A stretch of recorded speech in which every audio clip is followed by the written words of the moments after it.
Assalamualaikum warahmatullahi wabarakatuh. Perkenalkan, nama saya Endang Purwatiningsih.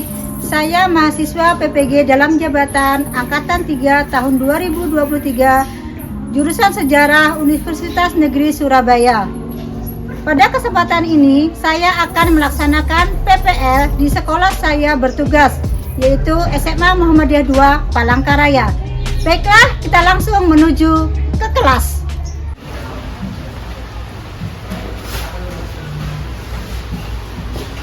Assalamualaikum warahmatullahi wabarakatuh. Waalaikumsalam warahmatullahi wabarakatuh. Baiklah, untuk memulai pelajaran kita pada pagi hari ini, sebaiknya kita berdoa terlebih dahulu. Untuk berdoa, silakan kepada ketua kelas untuk memimpin. Teman-teman, sebelum kita mulai pelajaran, kita berdoa. Berdoa mulai. Bismillahirrahmanirrahim.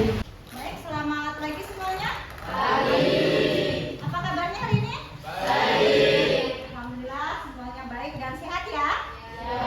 Dan maksudnya ibu mau bertanya, apakah ada yang tidak hadir pada pagi hari ini? Ada, Bu. Ada. Siapa yang tidak hadir? Iya, Bu. Sakit. Kira-kira masih ada nggak yang ingat dengan materi kita pada minggu yang lalu atau pada pertemuan sebelumnya? Saya, Bu. Alija, baik, silakan dijawab. Pada materi sebelumnya kita sudah membahas zaman praaksara, di mana pada zaman itu manusia belum mengenal yang namanya tulisan. Pada masa itu mereka masih bergantung pada alam dan hidupnya masih berpindah-pindah atau Pagi nomaden. hari ini kita akan membahas tentang proses masuknya kebudayaan dan agama Hindu-Buddha ke Indonesia. Sebelumnya Ibu akan menyampaikan kompetensi kita pada hari ini atau tujuan pembelajaran kita pada pagi hari ini. Tadi kita adalah menganalisis sumber dan teori masuknya agama dan kebudayaan Hindu-Buddha ke Indonesia. Kemudian mengevaluasi peran bangsa Indonesia pada proses masuknya Hindu-Buddha. Selanjutnya di sana ada mengolah informasi melalui diskusi kelompok tentang teori-teori masuk dan berkembangnya agama Hindu-Buddha di Indonesia. Selanjutnya, menuangkan hasil analisis pada kegiatan diskusi kelompok tentang proses masuknya agama Hindu-Buddha dalam bentuk mind mapping, artinya gitu ya. Tujuan dari pembelajaran ini kalian diharapkan ya, dapat menjelaskan proses masuknya budaya India, Hindu-Buddha ke Kepulauan Indonesia. Kemudian kan juga diharapkan menganalisis sumber dan teori masuknya agama dan kebudayaan Hindu dan Buddha ke Indonesia. Nanti ada kelebihan dan kelemahannya dan teori apa yang dianggap paling kuat. Kemudian yang terakhir adalah menyajikan hasil diskusi tentang proses masuknya agama dan kebudayaan Hindu-Buddha ke Indonesia serta pengaruhnya pada kehidupan masyarakat Indonesia hingga masa kini dalam bentuk mind mapping sederhana. Artinya akan membuat mind mapping dan selanjutnya mempresentasikan ke depan kelas. Ibu ada pantun. 7 ditambah 7 sama dengan 14. Meskipun lagi malas, tetap harus belajar. Iya kan? Jadi belajar itu tidak mengenal situasi. Berarti rasa malas harus dilawan supaya kita bersemangat. Sebelum Ibu menyajikan video nanti tentang teori masuknya Hindu-Buddha dan pengaruh kebudayaan Hindu-Buddha bagi bangsa Indonesia, silakan kalian membentuk kelompok sesuai dengan yang sudah kita kesepakati minggu kemarin. Silakan dibentuk, ada 5 kelompok ya kemarin ya. Silakan. Sebelum Ibu akan menyampaikan garis besar kegiatan pembelajaran kita pada pagi hari ini, yaitu yang pertama pretest, yang kedua diskusi, dan yang ketiga adalah post test. Ya, jadi pretest. Nanti artinya Ibu akan menanyakan beberapa pertanyaan tentang materi kita pada pagi hari ini. Tadi kita sudah tahu bahwa materi kita adalah tentang proses masuknya kebudayaan dan agama Hindu-Buddha ke Indonesia. Sebelum kita masuk ke materi, Ada yang pernah dengar nggak artis yang bernama Sahrukan? Pernah, semuanya pasti pernah. Kalau kalian dengar nama Sahrukan, ini adalah dalam benak kalian ini apa sih Sahrukan ini? Kira-kira apa sih yang dalam pikiran kalian? India, benar sekali. Sahrukan adalah salah satu aktor India yang sangat terkenal. Apa hubungan India dengan kebudayaan atau agama Hindu Buddha? Ada yang tahu apa hubungannya? Saya, Bu. Baik, Erni, silakan menjawab. India adalah negara asal muncul dan berkembangnya kebudayaan dan agama Hindu-Buddha. Oke, benar sekali Erni. Agama Hindu-Buddha adalah hasil sinkretisme dari kebudayaan bangsa Arya dan bangsa Dravida. Bangsa ini melakukan sinkretisme dan menghasilkan agama atau kebudayaan Hindu-Buddha. Nah, kemudian agama Buddha. Agama Buddha juga sama, berasal dari India. Cuma bedanya agama Buddha muncul ya akibat reaksi dari penganut-penganut Hindu yang merasa tidak puas atas dominasi dari kaum Brahmana dalam upacara keagamaan. Siapa yang mengemukakan agama Buddha ini? Agama Buddha dikemukakan oleh seorang yang bernama Siddhartha Gautama, yang kemudian sekarang dijuluki sebagai Sang Buddha Gautama. Ada yang tahu nggak bagaimana perkembangan masyarakat Hindu-Buddha di Indonesia pada saat ini? Dinar, silakan. Masyarakat Hindu-Buddha saat ini masih terus berkembang dan dapat dilihat dari upacara atau tradisi Hindu-Buddha masih banyak bertahan sampai sekarang, meskipun kehidupan sudah modern. Antara lain tradisi ngaben yang sering dilaksanakan oleh masyarakat Hindu di Basarang, dan pawai ogoh-ogoh yang dilaksanakan menjelang Hari Raya Nyepi yang sering kita lihat di Kota Palangkaraya. Baik, ini adalah salah satu bukti bahwa agama Hindu atau budaya Hindu masih berkembang sampai saat ini. Yang kita lihat yang ada di wilayah kita, di dekat kita, di kabupaten sebelah, ya kan? Di kabupaten sebelah kita, Kabupaten Kapuas, ya kan? Ada sebuah daerah yang namanya Desa Basarang ya, Basarang. Di sana adalah penduduknya adalah kebanyakan orang Bali yang sudah melakukan migrasi atau perpindahan ke Kota Palangkaraya, tempatnya di Kalimantan Tengah. Selanjutnya untuk memperdalam tentang materi Hindu-Buddha, teori-teorinya, Ibu akan menayangkan video ya tentang teori masuknya Hindu-Buddha dan pengaruh kebudayaan Hindu-Buddha bagi masyarakat Indonesia. Setelah kalian perhatikan video nanti tugasnya adalah teori manakah yang dianggap paling tepat tentang proses masuknya agama Hindu-Buddha. Jadi teori mana? Karena kita tahu ya nanti ada 5 teori, itu teori Brahmana, teori Ksatria, teori Waisa, teori Sudra, dan teori arus balik. Tugas kalian adalah menganalisis teori mana yang dianggap paling kuat, dan tentunya dalam analisis juga menyebutkan kelebihan dan kelemahan. Kemudian yang kedua, bagaimana pengaruh budaya Hindu-Buddha dalam bidang pemerintahan dan sosial budaya bagi masyarakat Indonesia hingga masa ini. Baik, sekarang silakan kalian saksikan videonya.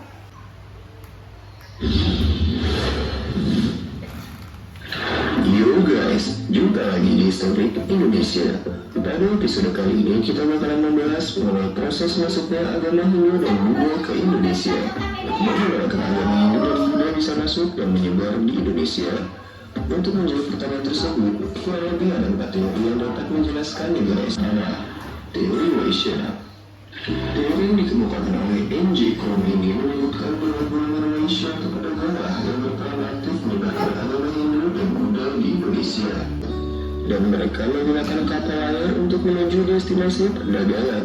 Hal ini menyebabkan mereka bergantung pada musim angin dan kondisi alam. Kesamaan kedua mengenai pusat-pusat kebudayaan berupa kerajaan Hindu, khususnya yang ada di Pulau Jawa. Jika disebarkan oleh para pedagang, maka seharusnya pusat kebudayaan Hindu dan Buddha ada di pesisir. Namun, fakta menunjukkan kerajaan Hindu letaknya di pedalaman Pulau Jawa. Teori Brahmana. Baik, kalian tadi sudah menyaksikan video tentang teori masuknya Hindu Buddha ke Indonesia dan pengaruh kebudayaan Hindu Buddha bagi masyarakat Indonesia. Tadi sudah dibagikan LKPD ya, yang dihadapkan kalian semua di depan meja kelompok kalian semua. Silahkan kerjakan sesuai dengan petunjuknya. Di sana sudah ada petunjuknya ya, kalian kerjakan. Kemudian selanjutnya untuk pembuatan mind mapping juga langsung dilaksanakan. Jadi supaya kita bisa menghemat waktu ya. Buat sesuai tugas di LKPD dan juga membuat mind mapping. Begitu selesai, kalian langsung akan presentasi ke depan kelas sesuai dengan urutan kelompoknya masing-masing. Baik, silakan didiskusikan. Ibu juga akan membagikan modul ya, tapi secara online. Ya, silakan kalian buka grup WhatsApp kelas kalian ya. Itu akan membagikan modul secara online.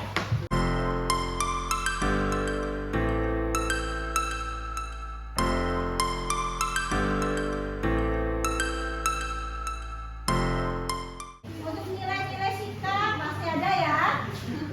Kemudian untuk diskusi kelompoknya juga. Nah, di sini akan dinilai. Jadi kalau hanya diam saja, kalau masih ada yang tertidur, masih ada yang mengantuk, artinya belum bisa maksimal keaktifannya ya. Kelompok Faisa ya? Iya, Bu. Oke, gimana yuk? Ada kesulitan? Cukup? Tidak ada, Bu. Oh, Sudra ya? Iya, Bu. Benar? Gimana? Paham juga? Maaf, Bu. Baik. Putra, bisa membantu temannya untuk membuat mind mapping mungkin? Ya.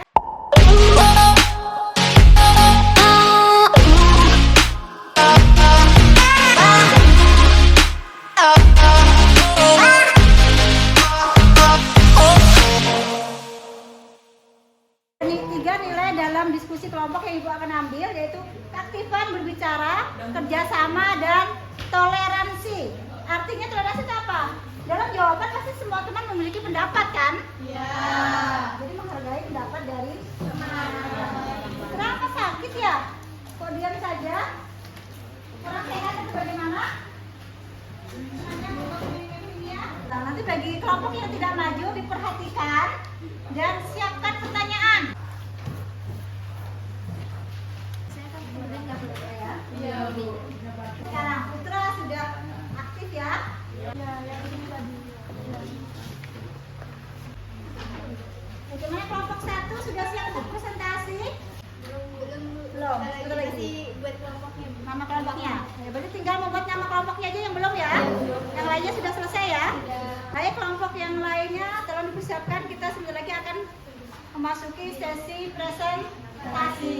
Karena untuk sesi diskusi Ibu rasa sudah cukup ya? Sudah selesai semua kan? Sudah. Tinggal menulis nama kelompoknya saja ya? Mappingnya untuk LKPD sudah diisi semua? Sudah. Untuk main mapping juga sudah selesai. Nanti tinggal menulis nama kelompok, kemudian siap untuk maju ke depan melakukan presentasi. Silakan yang diatur oleh seorang raja. Jadi pengaruh di sistem politik pemerintahan yang pertama tadi adalah munculnya sistem pemerintahan dewa raja, di mana raja dianggap sebagai titisan dewa. Poin kedua adalah munculnya kerajaan-kerajaan yang bercorak agama Hindu-Buddha.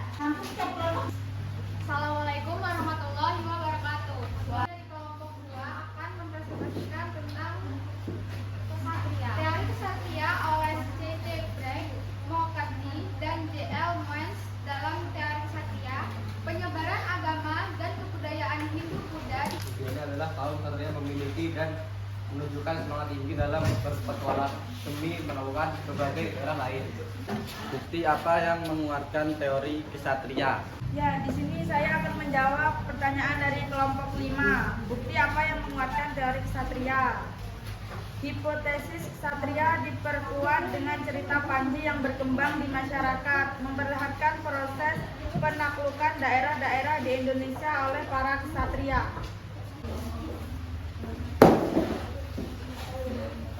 Kami dari kelompok 3 akan mempresentasikan 2 materi, yaitu masuknya agama dan kebudayaan Hindu-Buddha di Indonesia, dan materi kedua adalah pengaruh kebudayaan agama Hindu-Buddha. Teori Waisya oleh Jim M. Crow menyatakan bahwa terjadi penyebaran agama Hindu-Buddha di Indonesia adalah berkat peran serta golongan Waisya atau para pedagang yang merupakan golongan terbesar masyarakat India yang berinteraksi langsung dengan masyarakat Nusantara. Kelebihannya, banyaknya sumber daya alam. Dalam kurung SDA, di Indonesia para pedagang yang berasal dari India datang untuk melakukan transaksi jual beli, juga membawa budayanya, tentu melakukan interaksi dengan masyarakat lokal dengan menyebarkan agama Hindu-Buddha. Perkenalkan, nama saya Ermi Dwi Arianti dari kelompok 4. Pertanyaan saya adalah, apa yang menguatkan teori Waisya? Sekian, terima kasih. Jawabannya ada 3, yaitu interaksi kasta Waisya, sumber daya alam Indonesia, dan adanya kampung kling. Di sini kami akan menjelaskan tentang teori Sudra.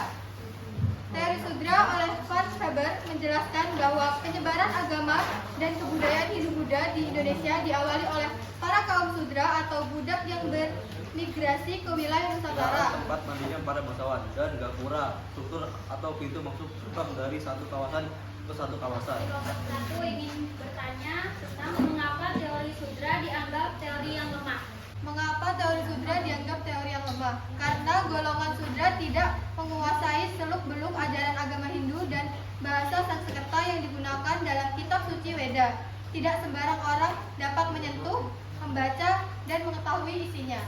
Akan menjelaskan tentang teori arus balik. Teori arus balik atau nasional oleh Bunch menjelaskan bahwa penjelasan Hindu-Buddha di Indonesia telah terjadi karena peran aktif masyarakat Indonesia di masa silam. Ada kemungkinan para bangsawan di Indonesia pergi ke India untuk belajar agama Hindu-Buddha dan budaya. Yang semula membawa konflik, namun ternyata memberikan sumbangsih pada peradaban Nusantara. Demikian presentasi yang sudah dilakukan oleh semua kelompok pada pagi hari ini ya Pan. Terima kasih dan penghargaan yang sebesar-besarnya kepada semua kelompok yang sudah aktif, yang sudah mengerjakan LKPD, yang sudah membuat mind mapping, dan yang sudah melakukan presentasi. Arya, baik silakan.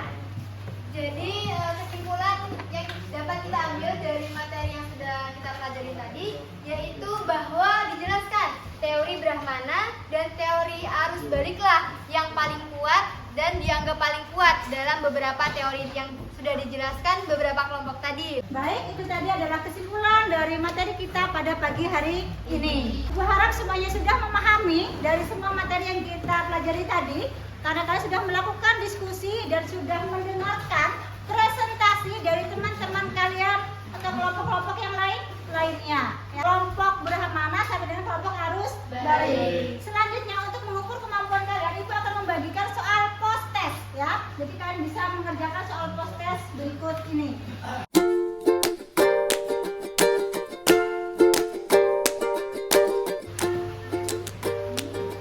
Bukan ada di atas mejanya masing-masing, jangan Ibu ambil ya. Menurut kalian metode kita pada pagi hari ini lebih asik nggak daripada yang sebelumnya yang Ibu hanya sekedar ceramah biasanya? Bagaimana? Yang sudah disebutkan oleh kelompok 1 tadi dalam dampak atau pengaruh di bidang politik dan pemerintahan. Jadi minggu depan kita akan membahas tentang kerajaan Hindu-Buddha yang ada di Indonesia. Jadi untuk hari ini mungkin cukup ya pembelajaran kita. Sebelum kita menutup acara pada hari ini, kita berdoa terlebih dahulu.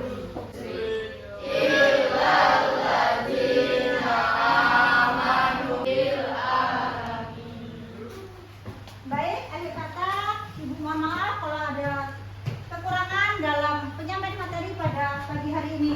Ibu akhiri, wassalamualaikum warahmatullahi wabarakatuh. Waalaikumsalam.